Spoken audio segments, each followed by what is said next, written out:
Welcome to the third in a series looking at new realities for film, organised by UniFrance.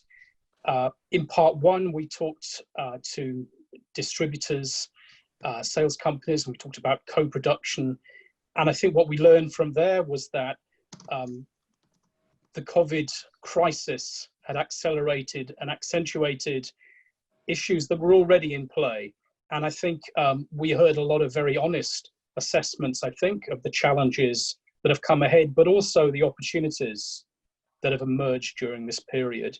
And that then followed into the second session, which was particularly focused on new business models and on how the realities that had emerged during that period and those opportunities could be turned into long-term business models. There was a degree of optimism there, but also a sense, I think, that we needed to build an ecosystem, and an ecosystem which reflected, could bring in that physical need for cinema, and also the digital opportunities that had emerged through streaming and so on.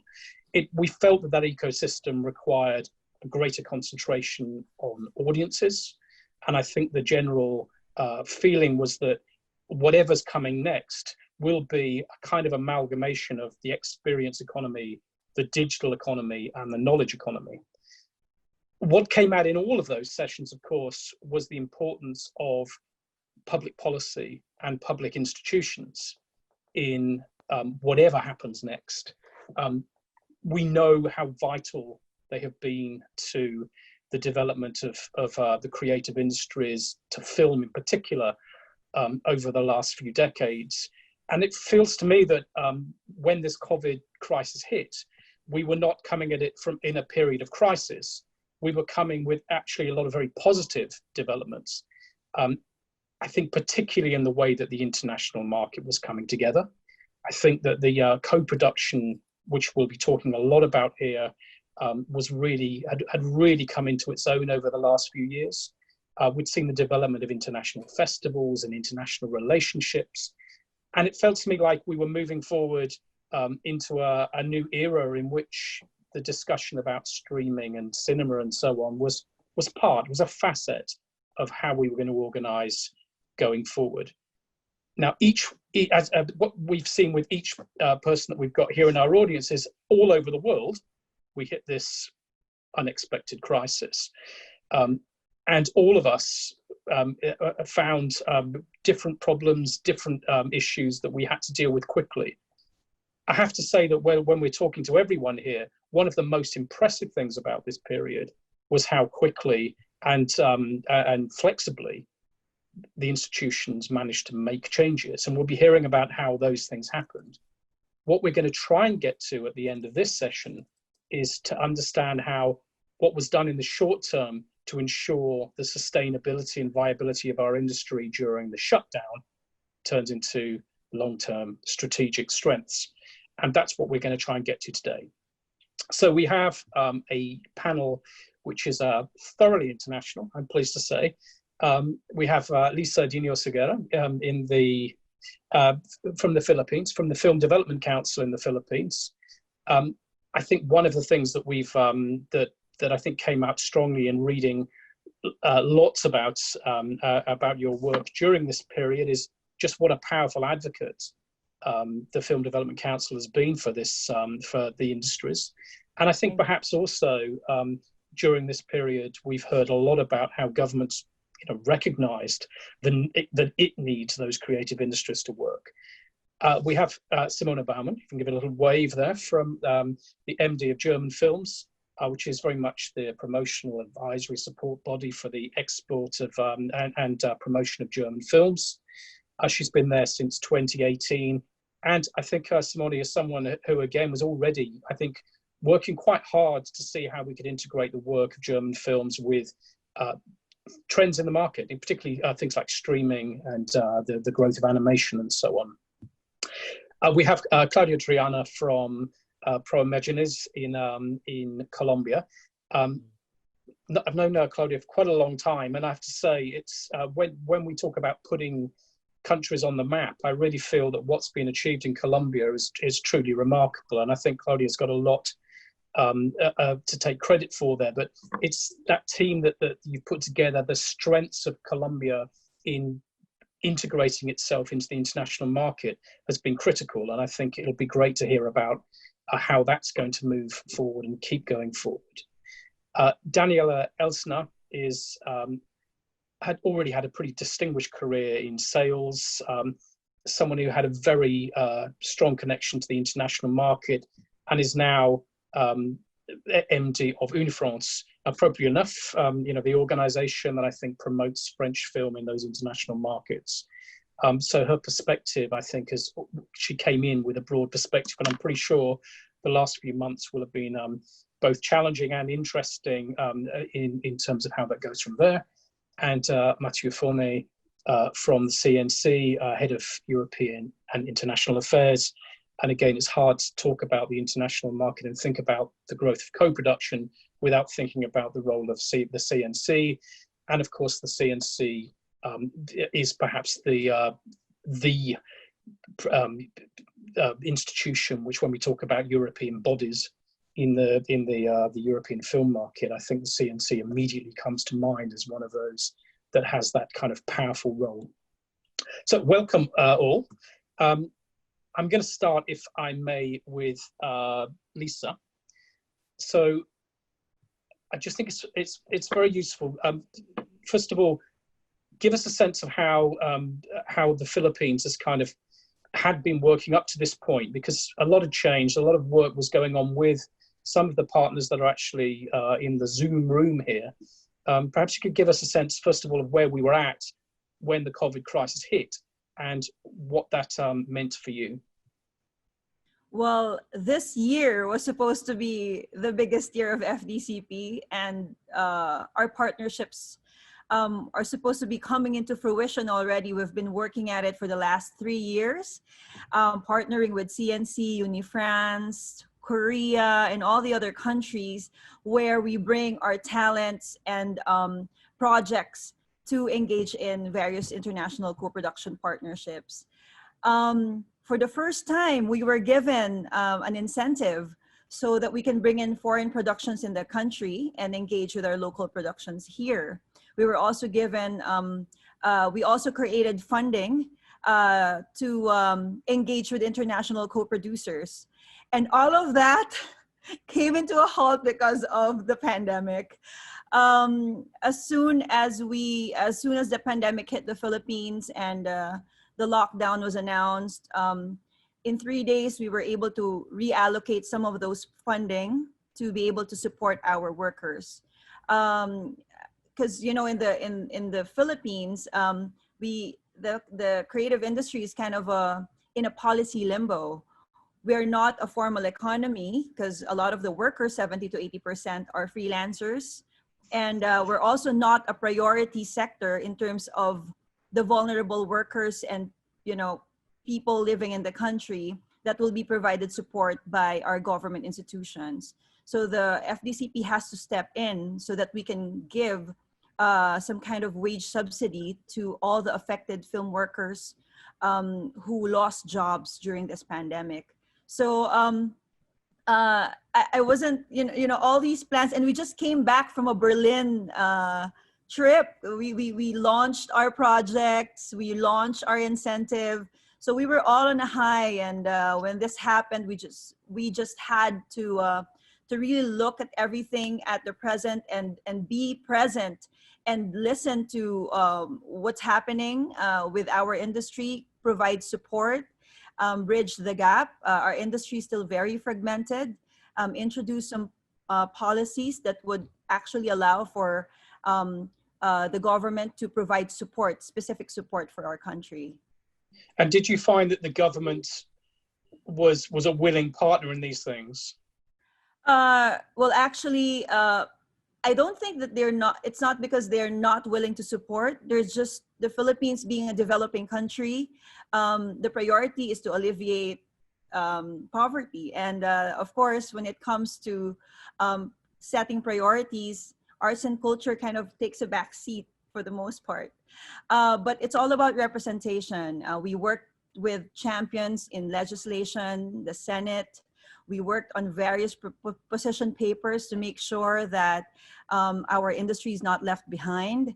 I've been working with the different sectors. We've been engaging with them. We had like so many consultation meetings just to understand how much impact was brought about by the COVID-19, how much income was lost, how many are we in this industry who need support and should be given support by our government. So we also realize a lot of gaps in terms of data, gathering of data.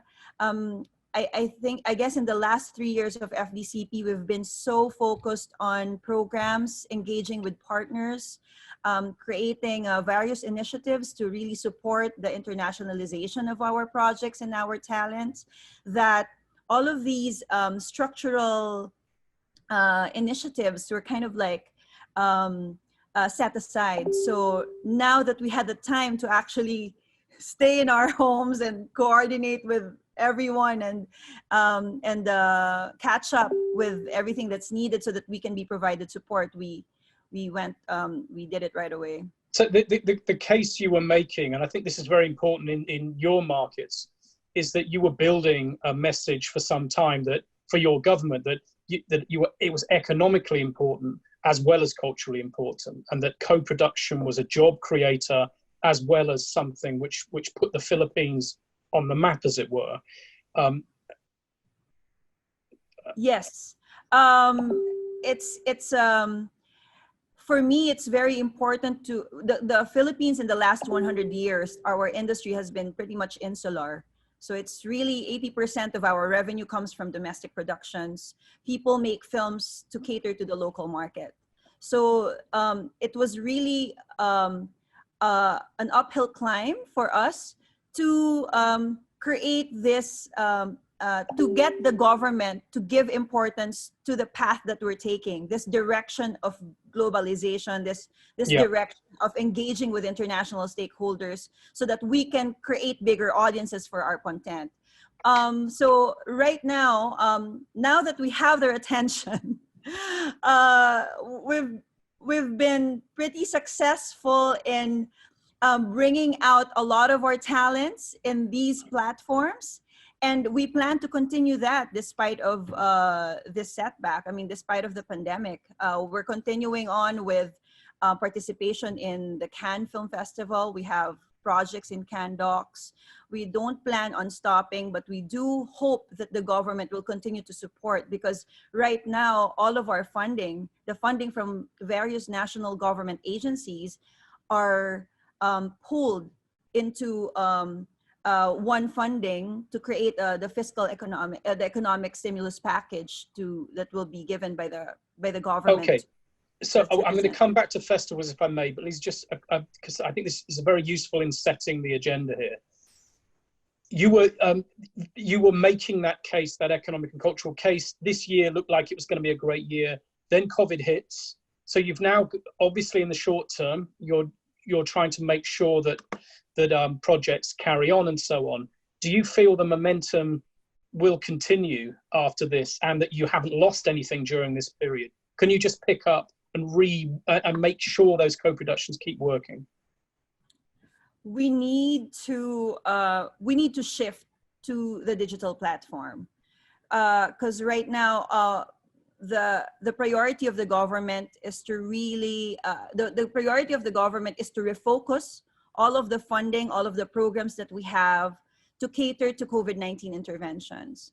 So it's a matter of really elevating those projects or shifting those projects to fit into the new normal. So all of our initiatives will have to be, for example, the incentive program of the FDCP, where we give 20% cash rebate. From inviting foreign productions to shoot in the country, we want to capitalize on providing post-production services. We want to support our animation industry here who are providing service for various international projects. So we want to divert that cash rebate that we already got so that we can support industries that can actually fit into this new normal. And the new normal being very largely based at the moment around digital, but over the long run. Okay, I can see that. Claudia, if I may come to you in Colombia, is that you also had that momentum? It felt was quite strong, and you were someone who was already innovating. I think Prom Meginus was already innovating quite strongly. What stopped during this period? Where did you hit the have you got the mute button there? Yeah, that you're on. I'm sorry. I was, yeah, okay.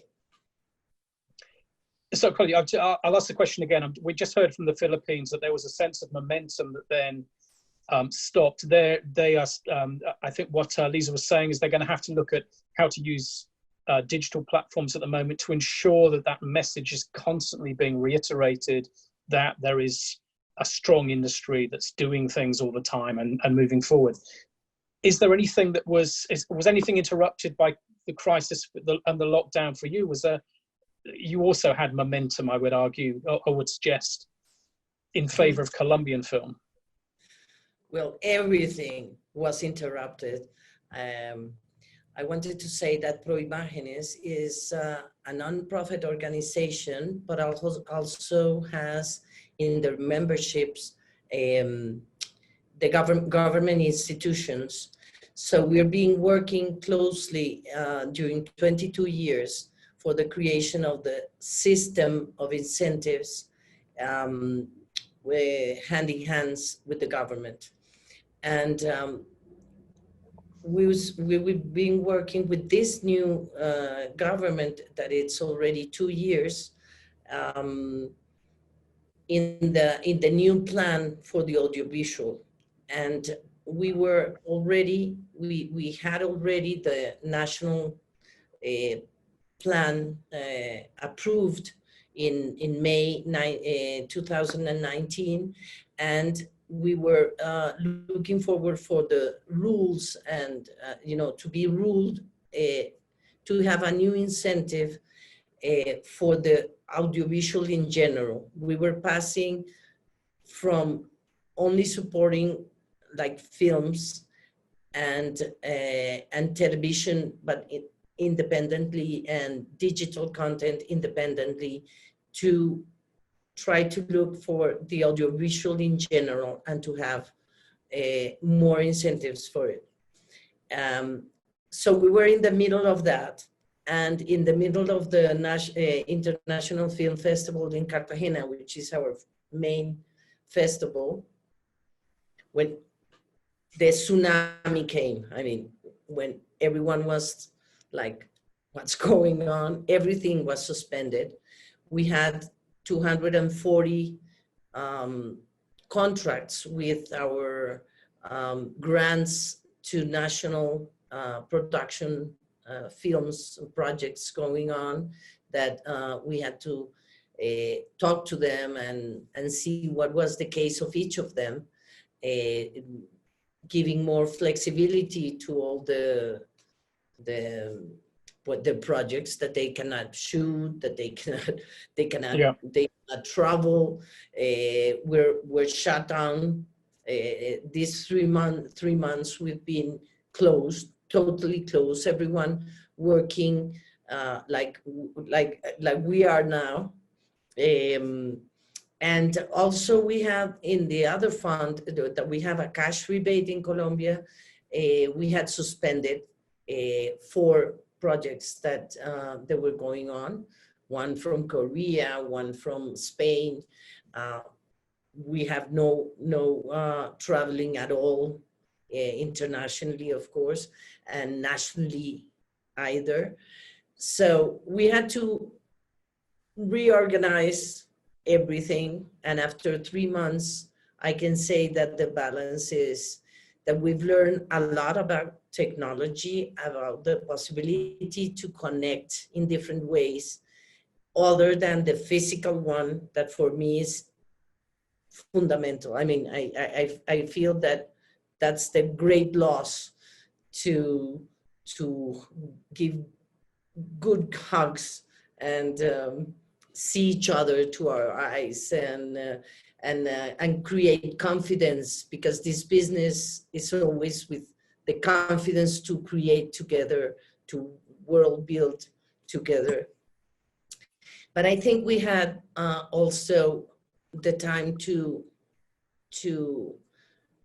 think about what's going on, and something that was slowly coming to our lives just in 3 months. It's here. I mean, we have platforms in Colombia now. We have 6 platforms that are working. Exhibitors are, we have closed totally our cinemas from the 15th of March. So now we have some of the main exhibitors working with platforms, with collections of films, but also looking to release films in platforms. And everyone is like, I don't want to say the word, but trying to reinvent themselves.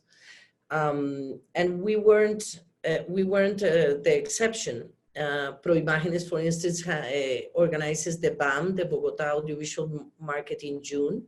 So we're going to do the BAM. It's going to be a virtual BAM. We're going to also, like Liza, to participate and make the exercise to be in Cannes virtually. And there are other festivals that are trying to reorganize their projects. But the more important thing is that finally we did the rule for this national plan, and now we have a very attractive international incentive for productions to come and work with Colombians. So I think all this has been like 30 years in 3 months. So I mean, in a way, there's a positive in there. So Claudia, I mean, I think both in the Philippines and in Colombia, where you were starting from a very, very low base, it took a long time. Your institutions were absolutely essential to pushing the idea of film as being a central part of what your country did, and in terms of promoting it in the bigger world. I think what you're suggesting is you haven't necessarily lost anything during this period. If you can get those productions back up and running, maybe the time to think was actually quite useful. And I think what you're suggesting is that after this, it might be that that you've still kept the momentum that was going before, and maybe you've now got some more knowledge around how to use digital to build even more of those kind of relationships. Is that too optimistic? Well, that's no, I think it's the point, but I also have to say that for the cinemas, it's been a very tough moment. Of course. We have independent cinemas that had already closed, definitely, because they couldn't support, I mean, their economy without people going to the cinemas.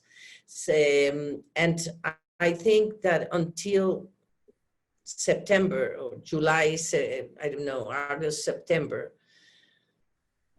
I don't know if the government will approve the protocols. I mean, all the requirements for the pandemic that are needed for the cinemas. This week they're starting to open the malls and to do like a pilot of, and most of the cinemas in Colombia are in the malls. We have like 6 main agencies, exhibitor agencies that do like the 96% of the market, and most of every one of their screens are in the malls. So maybe slowly they will open the cinemas. But I don't know what will happen with the audience. I mean, the audience is being immediately very comfortable with the digital with the stream? Chris, we're going to come back to both the festivals and that. I think that what's important though in there is that the next session, this session in this series from UniFrance will be specifically about exhibition, and I think exhibition is unquestionably critical in the discussion here. I think that the point that you also make is really important, that public funds and public institutions are reliant on the economics, the economic input of government. And the truth is, we don't know quite what's going to happen to our economies at this stage. So that's in the air, and the behaviour of audiences is clearly also something about which we can have no certainty at the moment. I think what we heard from the first two speakers, though, was that there was certainty in a sense of direction that you'd put in place already, and there were more opportunities that kind of came through to explore the digital elements. I think we have to accept that when we move forward in the long term, there has to be a big question mark about who knows what comes next. And I think you made that point very carefully, Claudia. Can I go on to Mathieu, if I may? When you look at how the Philippines and Colombia, look, you're a co-production partner par excellence, so it's taken a long time to build those relationships. I'm getting the sense that you think the strength of those relationships are something that carries on, but there has been a degree of disruption during this period, and I wonder if you could give us your sense of where we're at the moment. I wouldn't call it a sense of disruption, because I think we've managed, through the digital tools that Claudia was mentioning, to always keep in touch, interact, and including with some countries and some other public institutions. It was even deeper, and we had more time than a usual market or festival to actually go into, okay, what measures are you taking? How are you doing this? How are you helping the companies of the sector? How are you talking with your national representatives to make sure that everything is on and followed by the government? So it was disruptive, obviously, especially in France. We didn't have the Cannes Film Festival. We had to cancel the French Film Festival in New York, which is an important event we have internationally speaking. So it was disruptive, but I think it was also an opportunity to work differently with our different partners. But again, it sounds kind of positive. I mean, I guess those relationships can keep going for a certain period of time. I mean, you know the people around our Zoom panel here, but there's definitely something that's gone missing, surely. Yeah. Yes. No. Of course. I mean, but really, it allowed us to work differently, and I think this is important. And plus, we all know it's a temporary situation. So we actually are moving forward with very important topics such as green producing, for example. We had a lot of discussions around that. How are we moving the industry for the industry to become a self-sustainable and a green, and taking into account climate change, for example. These are topics that we've been talking a lot. And Daniela is on the panel. We've also been talking a lot about European integration and how do we work better as Europeans all together. How do we approach external markets? And regarding co-production that you were mentioning, we've maintained during that very difficult time a lot of our committees and commissions and schemes for international co-production. I'm thinking about the multi-fund Eurimage, but I'm also thinking about Aide au Cinéma du Monde, that you all know, because some projects from the Philippines or from Colombia have benefited from this scheme from CNC, Aide au Cinéma du Monde. It didn't stop. We've just changed the way we were doing reading committees, the way we were doing commissions. We've just changed, but it's still going on, and we are still here. And I think this is the strength of a public institution. In time of crisis, a public institution stays alongside producers, distributors, sale agents, filmmakers, writers, And if you look at France, I think the strength of CNC, it's on one side, its autonomy as a legal and financial organization, but also the fact that it's part of the Ministry of Culture. So we are part of the government in one way, and it helped us a lot take very quick measures and be part of the government measures. So cultural companies, film companies were part of the companies protected by the government that could get their loan with a warranty from the government. CNC was able to very quickly put into place new measures, exceptional measures. So I'm thinking, for example, to the payment deadlines for charges or social taxes. Payments, CNC could take the oath, I was going to say, of payment of planned subsidies to every event and every association that was supported through our various schemes. We were able to open up the automatic accounts we have for distributors, producers, and sale agents that allowed them to mobilize the automatic support they might have at CNC in order to avoid bankruptcy. Everything we did was to be alongside the sector, to avoid bankruptcy, to avoid unemployment, and to make sure that the strength of the film and audiovisual industry in France would be able to go through these very difficult weeks. And it's also, yeah. Sorry, go. I'm saying, I think that the things you put in place, and you're spelling them out here, they're very impressive. I mean, the stuff that you've done to protect what was already happening and make sure things don't fall apart is great. The green production discussions you've been having, they were before the COVID crisis. We were talking about all these things. You said that you learned things. Some things had changed.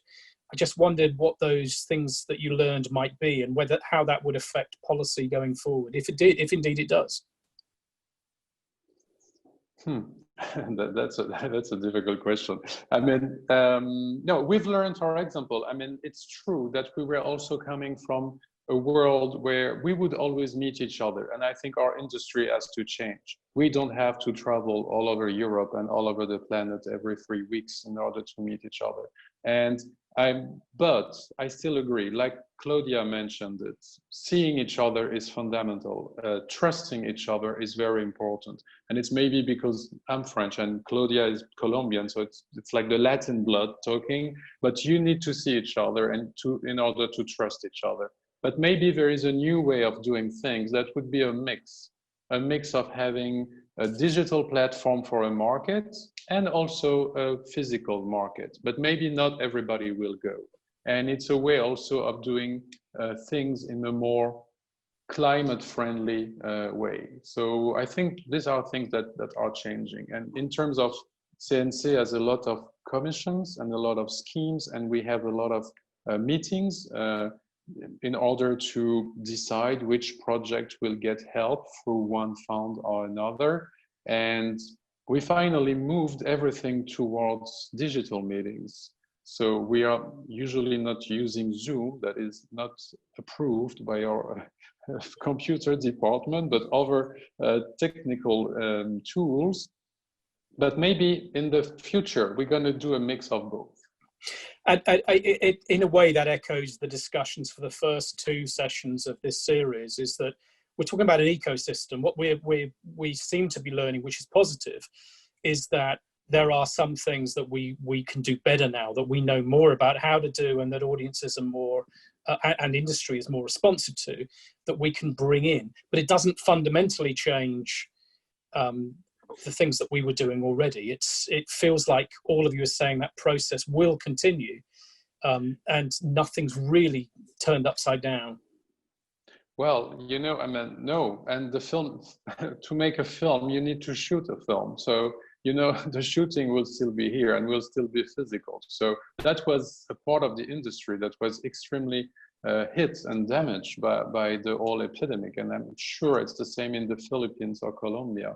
And actually, that's another thing that France did as rapidly as possible, is to put in place a compensation fund, a warranty fund, to make sure that the shootings in France are insured in case there is a COVID-19 epidemic or a COVID-19 case during the shooting of the film. So it's a specific fund of 50 million with different details. It's capped at 1.2 million euros per shooting and per film. But we are the first country in Europe to put that in place, which means that since June 1st, shootings are back in the country and they are back insured.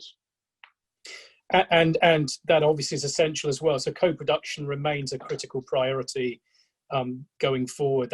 Those co-productions seem to be so much part of our emerging global ecosystem that remains a C&C priority, I presume. Totally. I mean, France is at the center of the co-production map, especially for what we call film d'auteur or cinéma du monde, and that's why I was mentioning my colleagues here, because we've worked together. We have 58 co-production agreements in the world, and I think it's the first country. I think we even have more agreements than Canada. And this is at the center of the policies of CNC. It's at the center of its priorities for the post-lockdown relaunch of what we are doing. Co-production is extremely important, artistically speaking, and it's extremely important for the French industry as well to be connected with the new talents, with the emerging filmmakers, whether they're coming from Asia, Africa, South America. And for the past 2 years, we even have a new fund that we've set up specifically designed for French-speaking Africa, with many partners all over the globe, from Canada, Belgium, Switzerland, Burkina Faso, Senegal. And so we work together also in order to have new talents and emerging voices. I think the world is in need and is looking for diversity in terms of films and TV series and content. And co-production is one key and one answer. But I'm sure my colleagues from Colombia or Germany, because we have a dedicated fund with Germany. I mean, Europe was talking about the world, but Europe is at the core of what we are doing. And we also have a bilateral co-production fund with Germany. Thank you, Mathieu. So you queued up very nicely, Simone, there, because it is, you know, it's very much the same thing. I mean, I think what you've managed to achieve in terms of co-production with Germany, it's clearly critical to that diversity that surely we mustn't lose during this period. Diversity, we were all talking about diversity. It's quite frightening, the idea that we might have lost any of that momentum, because there's no room for complacency at all. But is yours the same experience that you've been hearing from Mathieu, that basically the same sense of global strength, diversity, all those things continue, or are there more disruptive elements that are worrying you? Simone, you have to turn your no. There yes. you are. Actually, I think we will have a period with less co-productions and a little bit less diverse due to the whole situation, you know, because if you look at the insurance question, the French insurance, as far as I know, ends at the French border. So the project would be not insured in Germany, even if the co-production. In Germany, we didn't solve the insurance problem at all for the moment. I think there will be something, but we don't have a regulation at the moment. So the Austrian model is the same. It's only for Austria, and it's good to have it, but it's limited. And I think the first steps we do in this insurance question, it will be a national one, and then later comes the European one or transnational, whatever. So it takes some time. I don't think it's going to be solved way quickly. So we have to adapt to a new situation. I mean, the whole economy is suffering. We don't know the recession, what's coming, how this affects everything, the society and everything. And of course, it will have an impact on the film industry as well. In Germany, our Ministry of Culture did a great job to, save and support the whole cultural area, including the film industry. All our film funds, the regional ones and the national film fund, FFA, immediately put programs to support the film industry, that the producers could get their funding earlier without any restrictions and stuff like this, you know, and also the talents got support, the cinemas, theatrical distributors. We still are working on a support for the sales agents because everybody is suffering and it's not clear how it's going on. But at the end of the day, how it's going to look like, I think we know only in 1 or 2 or 3 years. And it's clear that we cannot go on as we used to do. So my personal feeling is that we will have, in terms, I'm speaking for theatrical projects now, not for TV or streaming. I think this is a different thing. There's less public funding involved, actually. But for the theatrical projects, I think we will probably have a smaller number of films with lower budgets, I suppose, because also the way to release them, the income, it will be less, I think. I think these are the points that, because listening about the new normal, it sounds very much like the old normal, but there are elements here, and I think there's a couple of things. First of all, you rightly point out that we should be touching a lot of wood when we talk about as if we had reached the end of the crisis, because we don't know the economic impact. We don't know whether there'll be a second wave. There's a lot of things that we simply don't know at this stage. But you're pointing to a couple of things. You like Mathieu, like in the Philippines and Colombia, you've put things in place to deal with cash flow. You've dealt with things that put in place things that make sure that productions carry on. But it seems to me insurance is going to be a big issue still for some time to come, which is clearly an issue when we're talking about cross-border relationships. We haven't talked yet, but this is an international business. Those borders, we hope they've come down now permanently, but that's got to be an issue, hasn't it, when we're looking at the next stage? So the medium term of what happens next seems to me there to be some quite scary things. But you also say in the long run, there's not more money suddenly going to come in. There's probably going to be less given the state of the economy. And you're going to have to start making some priorities. And I think what you're suggesting is there could actually be a dip in the number of productions you make. Is that correct? Yeah, that's correct. There will be priorities, and we have to overthink a lot of things. We have to overthink the subject of the films and many things. We have to see how the audience is reacting, because what is the significance of cinema for the culture? Maybe we have to defend it, to support it.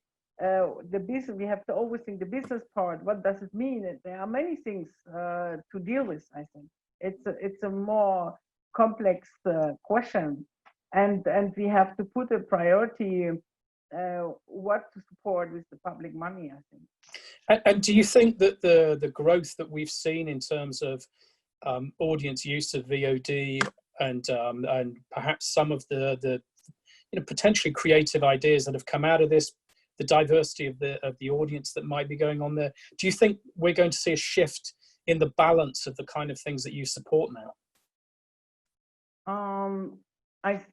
In the long term, probably I think so. Yes. We will see how things are developing. The first is we have to see, after reopening the cinemas, how the response of the audience is going to be. There are still a lot of restrictions. We will see the numbers, and then we have to deal with that. And VOD is also another question, or how to do both, to go theatrical and digital. There are very interesting examples from the US, the independent cinemas, who have their own online screening rooms, and particularly it was working very well. So there are a lot of things to learn also from us. I think that's the way we have to discuss this question. I think it's not enough to say we want to do the same as before, or we want to keep it as it was. It's not an answer to the question. I think you're raising a very important issue here, which is that all of us know that the theatrical market has been so much core to the economics of the business. Maybe I'll come to you on this, Daniela. It's so much has been so much the core of film releasing, that not knowing what the audience is going to do next is how it's going to react, how it's going to go back to cinemas, whether it's going to go in the same numbers. That seems to me such a difficult issue at the moment. I'm sure we're all hoping that people will immediately go back, but there are significant dangers in there, aren't there? Let me come to you, Daniela. Yes. Well, Michael, first of all, I have to take deeply want to take the opportunity. We have such a female panel, and I really want to think 1 minute of a director who passed away yesterday. And I worked with her for over 10 years. She was very inspiring, very strong woman. She made great films over many years. I just would like to dedicate somehow a few, this panel on my work to her, Marion Hensel, and really we think of you wherever you are. I think we were all quite struck by her sudden death yesterday, and I wanted to say this. Sorry, thank you. No. The thing is, I think I'm listening to you, and I see new realities for film, new normal, old normal. My challenge is maybe on a very personal note. Maybe I started at UniFrance 6 months ago, and I didn't have really time to get to know this normal from UniFrance, which might be a difficulty, but which might also be a chance, because suddenly you have to adapt even more quickly. And I think this is something I want to strengthen out, because I'm coming from a private company, and I know how you can adapt quickly with private measures, etc. But I'm learning within an institution. And I'm I'm also looking at you in the Philippines, in Colombia, Simone, what you did, etc. We are actually adapting in a very quick way, which is quite astonishing for what you could think of if you come from a private background. That is much more complicated. And I really would like to strengthen that out, because I'm not sure that the general public or people are listening are really aware of how much work it is actually to just shift. Even if it's just a small shift, it's huge. So and also to create this awareness about our actions, how important culture is within the countries and across the borders. So that's something I think for me, first of all, thinking of the public is something I think we have to take in account, and it comes slowly back, because I think the first months we were just trying to get this situation somehow within a rolling stone and just keep up with it.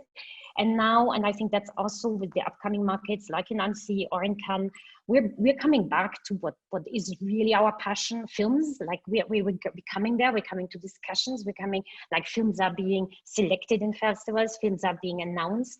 So I think there is something, first of all, we bring back the films into our hardcore of the discussions, and shift and build something around them that will allow us, and I really do think we have many things to work around it, but I think we also will do our best efforts to bring back these films in the theaters, because that's what we all do. And there's no new normal or old normal. I think that's just for our films that are made for cinema. That's the way they should be seen on the big screen.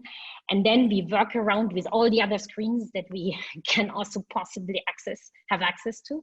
But for me, that's right now our biggest challenge. And we don't know exactly how this future is going to be shaped, as everyone said. I think we have to imagine things and invent things. And I think the fact that we are all here today is also somehow part of it. It means we care about what we are doing. We exchange.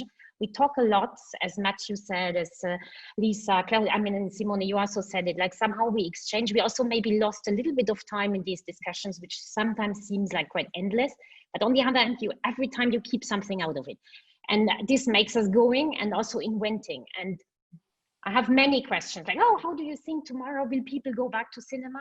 Do you know? Like, yes, me personally, yes. My neighbor, I don't know. So, but it's not my primary question is how can we try at least to help our exhibitors to be able to say to our public, well, come back.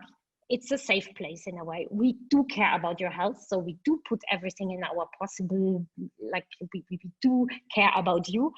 And so come back. And that's also for us as institutions, and UniFrance, as you know, is really at the end of the process. Like we are the ones in between when the film is finished and then bringing it out to the market. So for me, there's the real challenge. So I think, but we do, I think already, like I hope next week in Annecy, the week after at the Cannes Virtual Market, we will be all together there. I think we're all also looking forward to exchanging and seeing each other again. And I think that's already a first step to this new normal where we're heading to, which we have to shape on our own actually. But I think that what's very interesting is the ideas that are coming out of all these things is that there's a trend that we all need to keep our international focus. We all need to be more collaborative, not less collaborative. We need to use the new tools to bring us all together. The concern is still, and I think a very reasonable concern from people, that in the short term, we're going to be spending a lot of money on short-term measures to prop up things on a national level.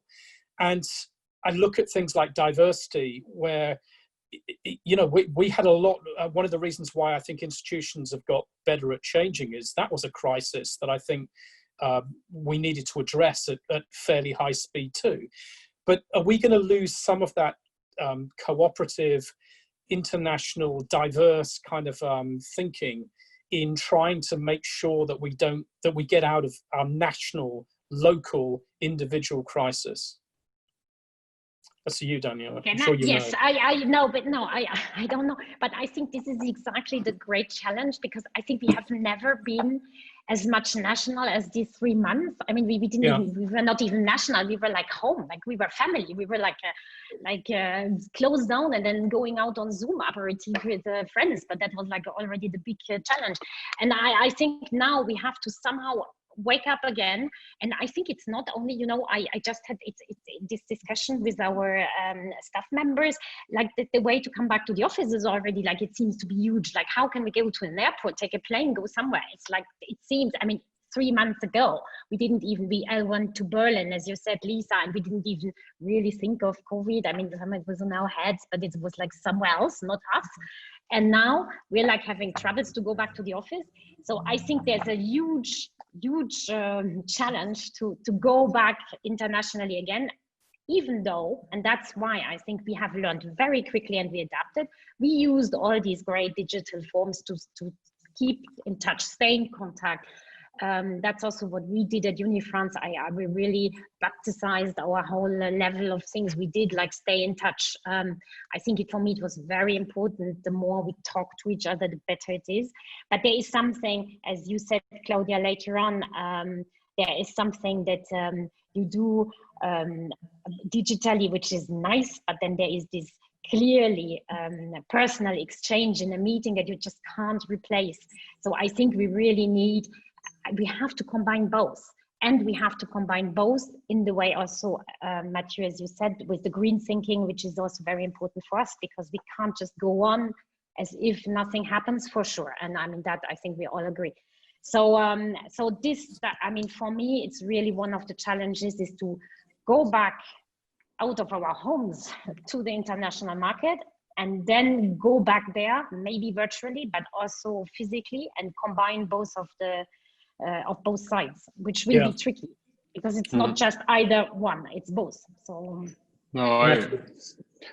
just to say, I agree. And I think also it's very important. I mean, international is very important. We were talking about co-production, and I think co-production is vital for France, but also for Philippines or Colombia or Germany. We really need this, and we need to internationalize the financing of films, whether it's public or private.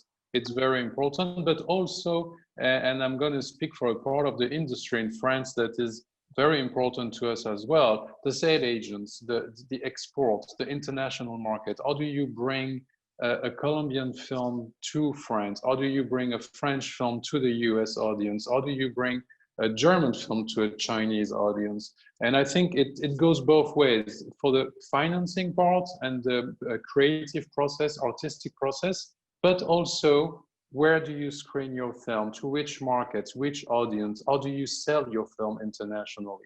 And our industry, whether it's the cinema, audiovisual, I think it's the same Beth, how do you manage to continue working internationally in these conditions that we have now? Lisa. Yeah, actually, I'm so happy that in the last 3 years we have connected with international partners, because we wouldn't have been able to easily shift and adapt to these changes had it not been for those 3 years we've spent really connecting, engaging, introducing our filmmakers, the Filipino filmmakers, and exposing them to the global platform. So actually, I've been hearing what everybody's been saying, but the last 3 months of the FDCP has been spent on going back to the local industry, because you realize, as while we have been continuously connecting and bringing our filmmakers to the global platform, there's also a local industry here that's very, very fragmented. And it became an opportunity for us to reconnect with them again and understand that there are there are a lot of needs also that needs to be addressed. I mean, just from working conditions in the country. I mean, these are things that are probably no longer a problem in established countries and industries that have set systems already. But in the Philippines, these are barely here, and there's no structure or framework for working conditions, for better minimum standards in terms of how people are working. There's no wage subsidies that are given for our filmmakers, film workers. So we spent those 3 months just really addressing these gaps and being able, and the FDCP being the bridge to connect with the national authorities and creating these representations. I wish the problems I have is how do we continue providing funding for our films, but right now it's really about, you know, having stronger health and safety protocols so that productions can start working already. And resume their shoots, cinema guidelines so that we can bring back consumer confidence, because right now, of course, all of us are experiencing everything is closed. On June 15, we're expecting for cinemas to open at 50% capacity. So these are immediate interventions that FDCP has been focused on working on and been working on for the last 3 months. In terms of our international partnerships, I'm just really happy that, you know, the connection and our partners are the ones looking out for us, checking on us, and continuously providing us with the opportunity to continue to do the work. Yeah, the big worry, and I think you're alluding to this, is that in this period, we think we shrink into our national priorities. We start thinking only about us. And let's face facts, you know, for a lot of producers, I want my film made. It's, you know, you're asking me to think about the international market. But it's that sense that I think it comes across in the way you behave. And maybe this is why institutions are so important, is that you think global and you act local. But getting that balance is it is worrying at the moment. I mean, I think, Simone, you're kind of alluding to that too, that how do we make sure we don't lose that momentum, those big picture needs of an international global industry, whilst we're worrying about how to make sure that people don't lose their jobs and starve. Well, maybe not starve in Germany, but certainly lose their jobs. Yeah, I think it goes parallel. From my point of view, of for the future of, I mean, international training initiatives or workshops are going to be more important than they already are at the moment. For, I mean, things like Torino Film Lab, Midpoint, ACE, EAVE, Eurodoc, Balkan documentary training session, whatever, you know, because this is this kind of connection and making people learn about the international market, what is going on. I think they need more support than they used to have, because this is a very important tool for this co-productions and international market. And I also think we have to take care about the newcomers, because we all are for many years or less years in this international area. We met thousands of times, we know each other. For us, it's no problem to go digital, to work on Zoom and have the conferences. But for somebody who's just starting,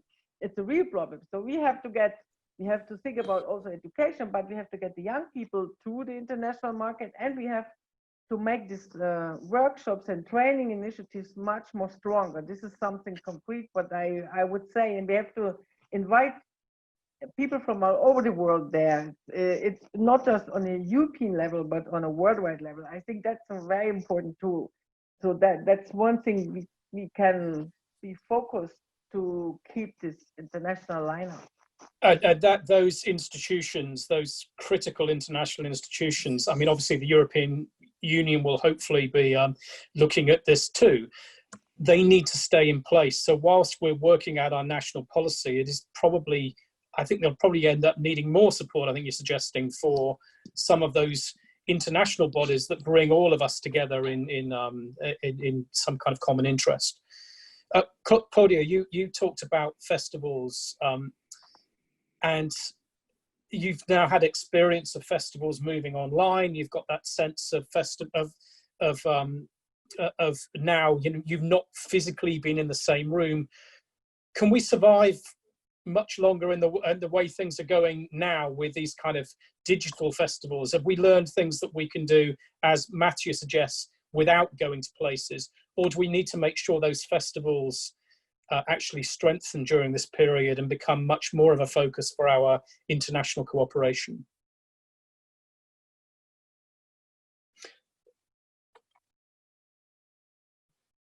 Yeah. That's part of the learning of the technology. I definitely think that this experience of the pandemic has been like a big, as we say in Spanish, sacudón, something that made us change definitely the chip. We have to be adaptable. We're going to be in the short term and in the long term. We will combine, and then I agree with my colleagues that we will combine the digital and the presence events, and that we had the experience to feel that the world is nearer. I mean, that it's easier to contact, for instance, for a collaboration, a co-production, your perfect partner in India or in France or in, that may be thinking about how can I travel to India, how can I go to a market there, a proper market there, or a festival, how can I contact the person? It's like something like the democratic wave that this digital immersion in these months have shown us that we can be nearer and closer to different professionals and events without moving from your house. But on the other hand, I think that we're telling stories, everyone is telling stories, and will look the way to tell them. Definitely, creators will do it anyway, pandemic or unpandemic, on and after.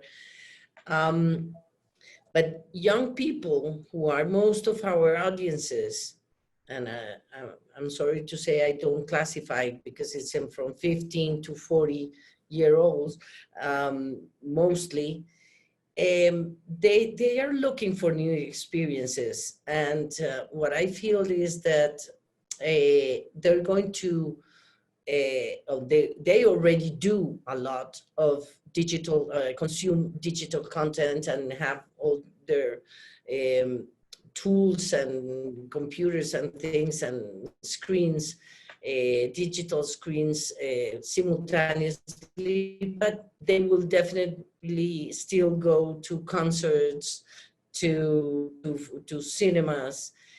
So I think that while we have like I don't know how to say, the vacuna or something for the virus, and maybe there's going to be another one, you never know, we will adapt, and we will continue to combine all these worlds that we thought were separate and that now are one. I mean, yeah, we and can combine it.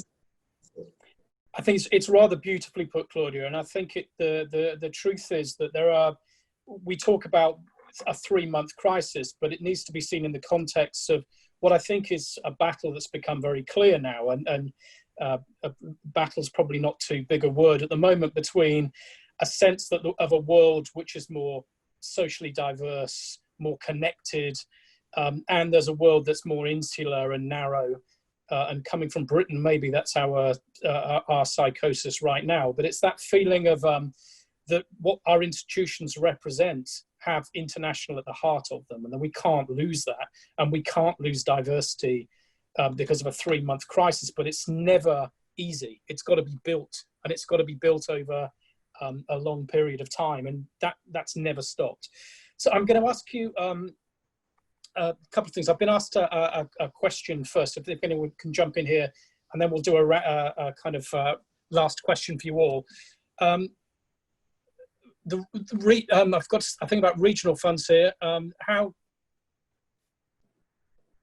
So our funding bodies at the moment, the regional film funds, the national film funds, you represent particular parts of the institutions. Are you worried about the levels of funding, and what worries you about the national and regional film funds going forward? Because there must be concern about the economic situation we're in right now, that some of that funding will be dramatically reduced. Daniela, do you have any thoughts on that? You don't have to say whether the economy is going to be bad, but Simone, did you want to jump in there? I can speak only for Germany. But I think the regional film funds for the region, I'm almost sure that they can keep their budget. Maybe they cannot increase it, but they will keep it. I'm almost sure. Maybe for some programs they might even get a little bit more money. We will see. They are aware of that as a culture, as an important area for the regions, for the Länder, for sure. The National Film Fund, FFA, it's different because they are depending on the German box office. And the losses in the box office are huge. They are huge already in 2020. I don't know how much they are going to lose, and probably they will not be back on track in 2021.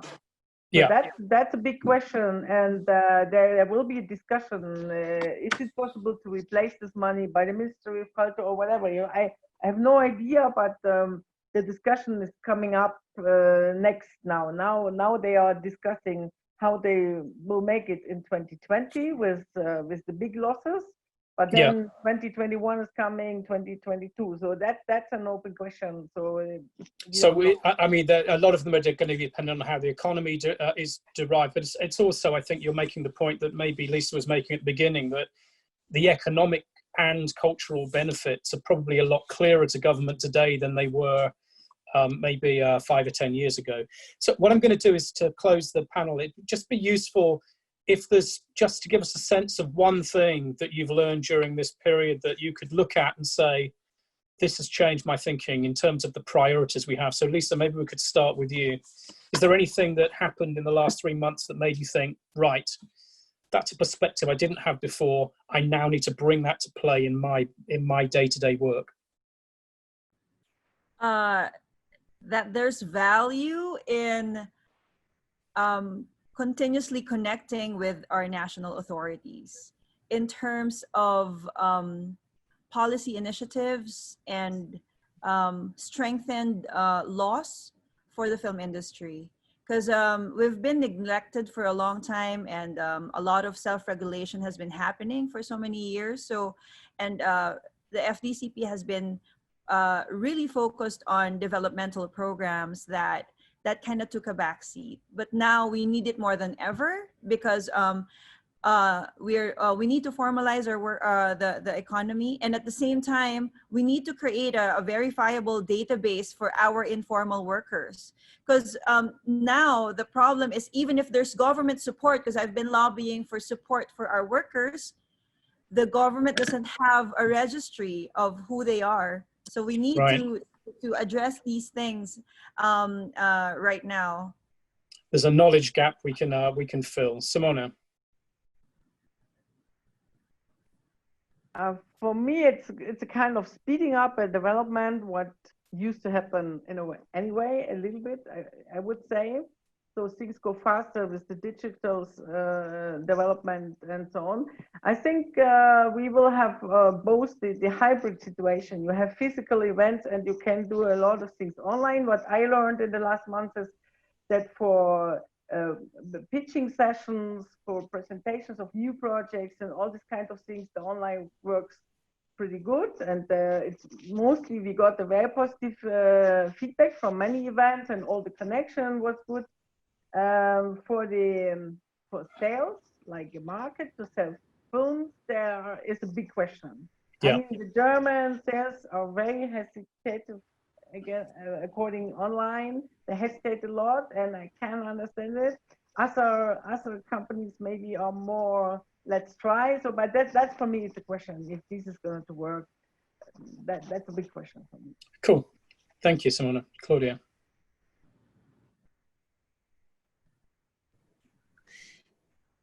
I think that the main lesson for us was how weak is our industry, our creators, only dependent on the grants of our funds, on the grants that come in our case as Germany and France from the cinemas, from part of the income of the cinemas.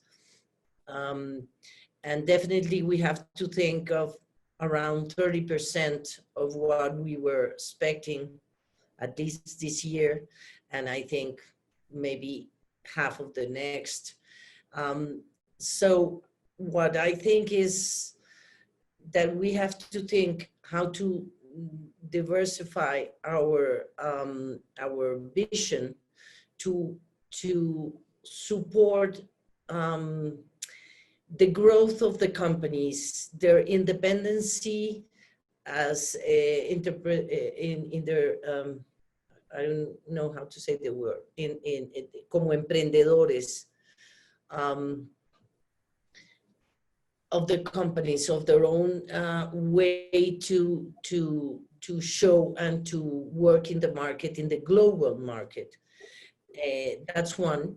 And the other one is, of course, to support very highly the international collaboration, and also to bring the private players to contribute and to understand the importance and the very strong for humanity that it's the cultural environment, the cultural and in our case the audiovisual sector. Okay, I think the term I suspect is you need entrepreneurial businesses at home that are sustainable and viable, and then you need an international market. That word. And George Bush once famously said, "There's no word in French for entrepreneur." So Daniela, maybe you could give us a quick 1 minute, a very quick 1 minute. What's your lesson? No, I think the most interesting for me was that we experienced this crisis at the same time everywhere in the world. And so it's not like one country going through something that the other country doesn't know. And in this experience, somehow the international feeling that we all, especially on the cultural sector, we have, if we exchange, if we think together, if we might come together with new ideas, there is something that can also force us to shape this new future in a different way together, because we have to, because our answer has to be also an answer all together. Because I think what we right now experience with all movements going around the world, etc., we are more than ever together connected on this earth, and I think we really experience that. And I hope all with you we are getting out of here. Nicely put. And Mathieu, the last word. No, just very quickly, jumping on what Liza was saying regarding national authorities. I think we are lucky enough at CNC to be, in a way, a national authority by itself. And it proved extremely helpful during the time of crisis. And I think this crisis globally is telling us, all of us, two things, like the importance of public authorities and public services, and the importance of coordination and multilateralism. I think we've learned from each other, we've talked to each other, we are exchanging. I was talking about the insurance measure we just took in France. It's extremely interesting for other countries, and I've received requests from all over Europe, but also from South America and from Asia and from other countries in like, okay, how did you do it? How do we do it? How can we work together? And I think these are the lessons. And it's just, for me, an encouragement to do better. If it's virtually with less trips and less traveling, fine. If it's green, we have no choice. We have to be more green, but we still have to be all of us together. And I think also it's also something for the whole sector. It's like for a national authority in a time of crisis, for a government to hear you, you need to have one voice. Okay, well, thank you, very eloquently put. I think we answered a lot of the questions through questions, which was good. We had about 250 people on this, but I know people have learned to do catch up on Facebook. So I think we had about 2,000 views of the last session, which was good. I think what's really clear to me is, first of all, what we have here is public institutions that we all have come to rely on incredibly strongly at the local level. The adaptability of those agencies perhaps has been underestimated. The speed at which they came into addressed very sharply what the problems were, what the requirements were, to make sure that we kept those supply lines open and we kept those films moving is essential. There are still gaps that we don't really know at the moment in terms of the economy. And I think particularly, and we'll be coming to this in future sessions about exhibition, we don't know what's going to happen to the cinemas, and we don't really know what the audience reaction is going to be yet. But I think what we've stressed here is the importance and our understanding of the importance of cinema within the overall value chain. But the real core comes to here is that this that you're seeing in front of you on Zoom is a representation of what has to happen, that all of those public institutions talking together is what gives our industry strength. And there has never been a more important time, probably historically speaking, for us to come together and not lose that fact that this world right now needs to be closer, not further apart, and culture matters. And I hope that what we're going to see from these institutions is that all the lessons we've learned is how to use the tools that got us through the difficult early part of this, of close down, are going to be used to strengthen those goals in terms of diversity and internationalism. So thanks to the panel. Thanks to all of you who tuned in, and we'll see you again soon. Thank you. Thanks, everyone. Thank you. Goodbye. Thank you. Thank you. Thank you, everyone. Bye.